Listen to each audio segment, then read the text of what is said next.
नमस्कार दोस्तों, स्वागत है आप सबका अपने YouTube channel Gurukul success academy में। तो दोस्तों, आज आप लोगों के लिए एसएससी एमटीएस हवलदार 2023 के लिए जीके जीएस की क्लास लेकर आया हूं। यह क्लास एसएससी एमटीएस हवलदार 2023 के लिए बहुत ही महत्वपूर्ण होने वाली है। तो दोस्तों, इसी प्रकार से डेली क्लासेस पाने के लिए चैनल को सब्सक्राइब कर लें और बेल आइकन को प्रेस कर दें। तो दोस्तों, वीडियो शुरू करते हैं। देखते हैं पहला प्रश्न क्या है। इडुक्की बांध परियोजना किस नदी पर स्थित है? तो इडुक्की बांध परियोजना जो है वो पेरियार नदी पर स्थित है। ऑप्शन नंबर सी इसका सही आंसर होगा, पेरियार नदी पर स्थित है। पेरियार नदी कहाँ पाई जाती है? तो पेरियार नदी केरल में पाई जाती है। अगला प्रश्न है, अलास्का की जलधारा किस महासागर में पाई जाती है? तो अलास्का की जलधारा जो है वो प्रशांत महासागर में पाई जाती है। ऑप्शन नंबर इसका बी सही आंसर होगा, अलास्का की जलधारा प्रशांत महासागर में पाई जाती है। आगे बढ़ते और अगला प्रश्न है, लोहित नदी किसकी सहायक नदी है? तो लोहित नदी जो है ब्रह्मपुत्र की सहायक नदी है। ऑप्शन नंबर बी इसका सही आंसर होगा, लोहित नदी ब्रह्मपुत्र की सहायक नदी है। आगे बढ़ते और अगला प्रश्न देखते हैं। अगला प्रश्न है, किस श्रेणी को ऊपरी एशिया की रीढ़ के रूप में जाना जाता है? तो काराकोरम श्रेणी को ऊपरी एशिया की रीढ़ के रूप में जाना जाता है। ऑप्शन नंबर इसका सी सही आंसर होगा, ऑप्शन नंबर सी। आगे बढ़ते और अगला प्रश्न देखते हैं। अगला प्रश्न है, निम्नलिखित में से कौन सा संग्रहालय कटक में स्थित है? तो कटक में स्थित है नेताजी जन्म स्थान संग्रहालय। ऑप्शन नंबर इसका ए सही आंसर होगा, नेताजी जन्म स्थान संग्रहालय कटक में स्थित है। आगे बढ़ते और अगला प्रश्न है, किस प्रकार की मिट्टी में पानी की अधिकतम मात्रा बनी रहती है?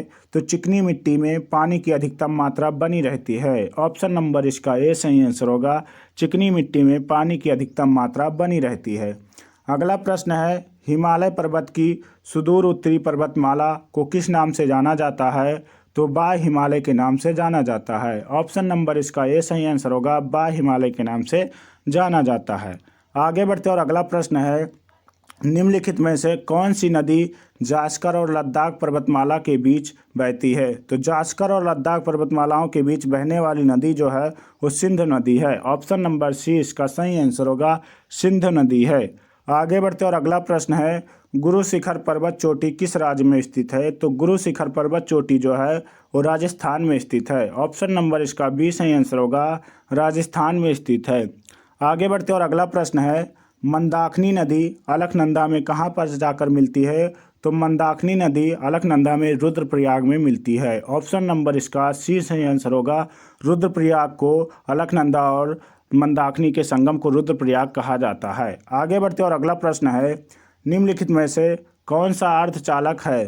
तो निम्नलिखित में से जो जर्मेनियम है वो अर्धचालक है। ऑप्शन नंबर डी इसका सही आंसर होगा, जर्मेनियम अर्धचालक है। आगे बढ़ते और अगला प्रश्न है, निम्नलिखित में से प्रमुख ग्रीन हाउस गैस कौन सी है? तो प्रमुख green house gas carbon dioxide है। ऑप्शन नंबर इसका ए सही आंसर होगा, कार्बन डाइऑक्साइड प्रमुख ग्रीन हाउस गैस है।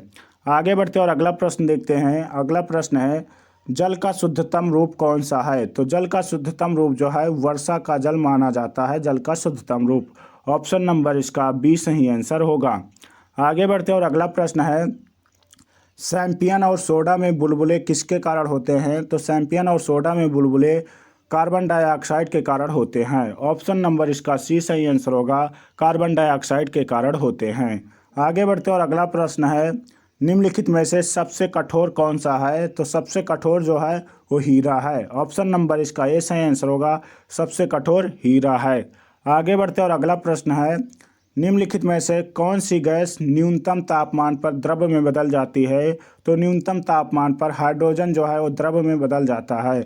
ऑप्शन नंबर इसका बी सही आंसर होगा, हाइड्रोजन। आगे बढ़ते और अगला प्रश्न देखते हैं। अगला प्रश्न है, निम्नलिखित अम्लों में से कौन सा खनिज अम्ल है? तो हाइड्रोक्लोरिक अम्ल जो है वो खनिज अम्ल है। ऑप्शन नंबर इसका बी सही आंसर होगा, हाइड्रोक्लोरिक अम्ल एक खनिज अम्ल है। आगे बढ़ते और अगला प्रश्न है, ओजोन गैस में किस प्रकार की गंध होती है? तो ओजोन गैस में जो है सड़ी मछली की गंध होती है। ऑप्शन नंबर इसका सी सही आंसर होगा, सड़ी मछली की तरह ओजोन गैस में गंध होती है। आगे बढ़ते और अगला प्रश्न देखते हैं। अगला प्रश्न है, ज्वालामुखी विस्फोट में निम्नलिखित में से कौन सी गैस लगातार सर्वाधिक मात्रा में दिखाई देती है? तो जलवाष्प जो है ज्वालामुखी विस्फोट में लगातार दिखाई देती है। ऑप्शन नंबर इसका ए सही आंसर होगा, जलवाष्प। आगे बढ़ते और अगला प्रश्न देखते हैं। अगला प्रश्न है, निम्नलिखित में से कौन सामान्य ताप पर ठोस अवस्था में पाया जाता है? तो सामान्य ताप पर ठोस अवस्था में आयोडीन पाई जाती है। ऑप्शन नंबर सी इसका सही आंसर होगा। आयोडीन जो है वो सामान्य ताप पर ठोस अवस्था में पाई जाती है।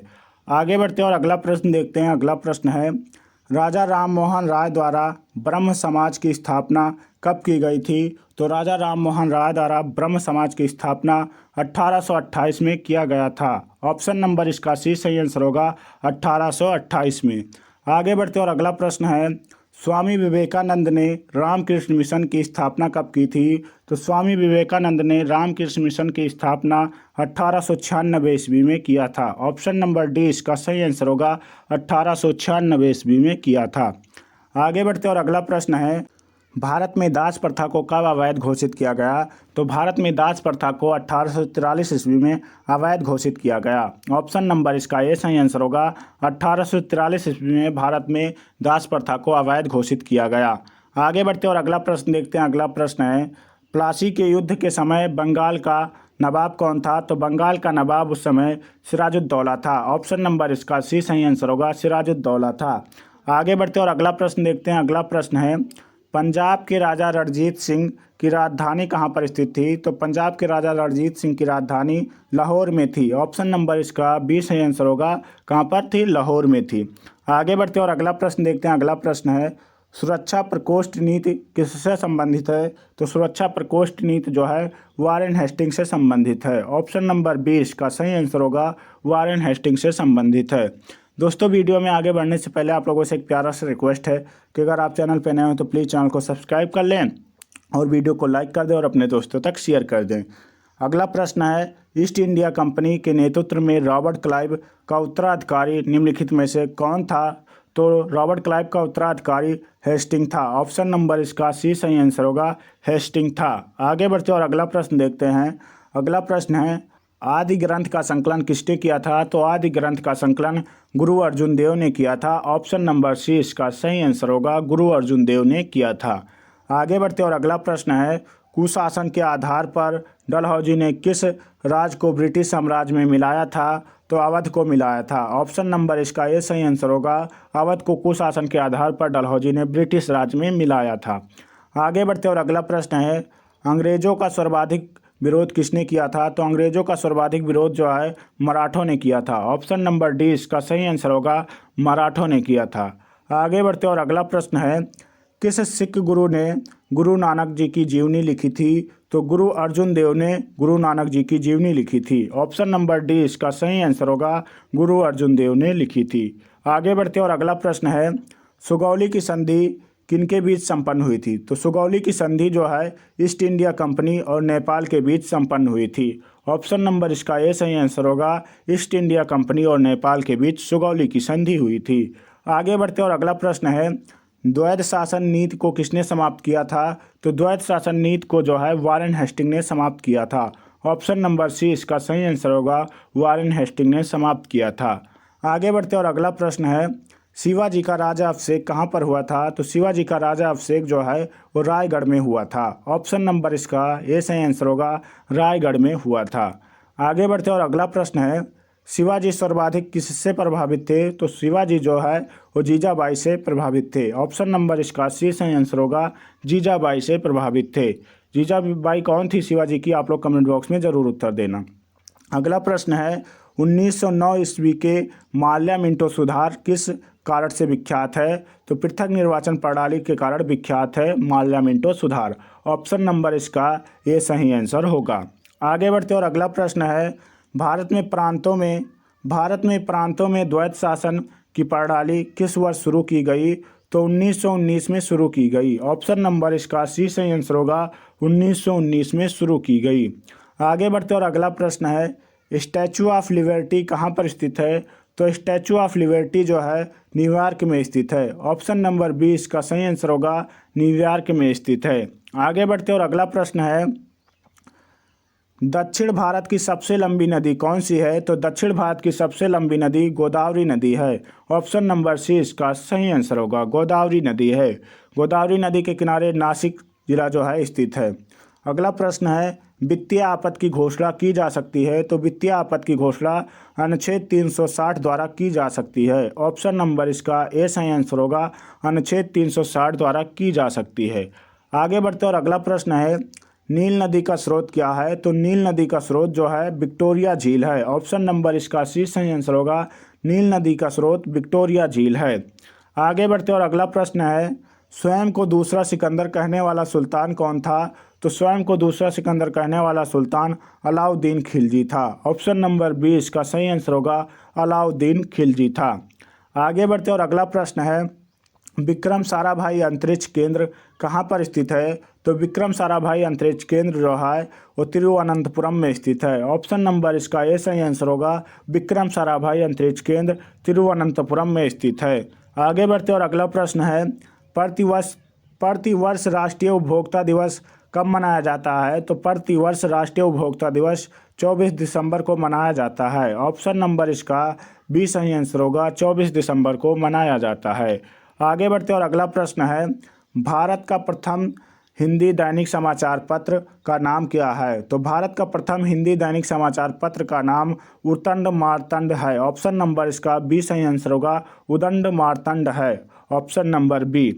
आगे बढ़ते और अगला प्रश्न देखते हैं। अगला प्रश्न है, उत्तरी ध्रुव पर पहुंचने वाला प्रथम व्यक्ति कौन था? तो उत्तरी ध्रुव पर पहुंचने वाला प्रथम व्यक्ति रॉबर्ट पेरी था। ऑप्शन नंबर इसका सी सही आंसर होगा, रॉबर्ट पेरी था। आगे बढ़ते और अगला प्रश्न है, एड्स रोग शरीर के किस भाग को प्रभावित करता है? तो एड्स रोग जो है HIV द्वारा होता है, HIV वायरस नामक से होता है और ये रोग प्रतिरोधक प्रणाली को प्रभावित करता है। ऑप्शन नंबर इसका ये सही आंसर होगा, रोग प्रतिरोधक प्रणाली को प्रभावित करता है। आगे बढ़ते और अगला प्रश्न है, राज्य की मंत्रिपरिषद किसके प्रति जवाबदेह होती है? तो राज्य की मंत्रिपरिषद राज्य की विधानमंडल के प्रति जवाबदेह होती है। ऑप्शन नंबर इसका बी सही आंसर होगा, राज्य की विधानमंडल के प्रति जवाबदेह होती है। आगे बढ़ते और अगला प्रश्न है, भारत का राष्ट्रपति लोकसभा में कितने सदस्य नामित कर सकता है? तो भारत का राष्ट्रपति लोकसभा में 2 सदस्य नामित कर सकता है। ऑप्शन नंबर इसका सी सही आंसर होगा, 2 सदस्य नामित कर सकता है। लोकसभा में 2 और राज्यसभा में 12 सदस्य नामित कर सकते हैं राष्ट्रपति, याद रखना दोस्तों।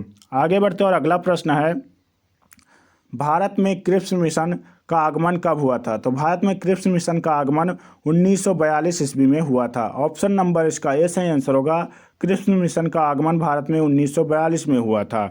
तो दोस्तों, अगर वीडियो अच्छी लगी हो तो प्लीज़ वीडियो को लाइक कर दें और अपने दोस्तों तक शेयर कर दें। चैनल पर नए हो तो प्लीज़ चैनल को सब्सक्राइब कर लें। पूरा वीडियो देखने के लिए बहुत बहुत धन्यवाद आप लोगों का। मिलते हैं अगली वीडियो में, तब तक के लिए जय हिंद, जय भारत।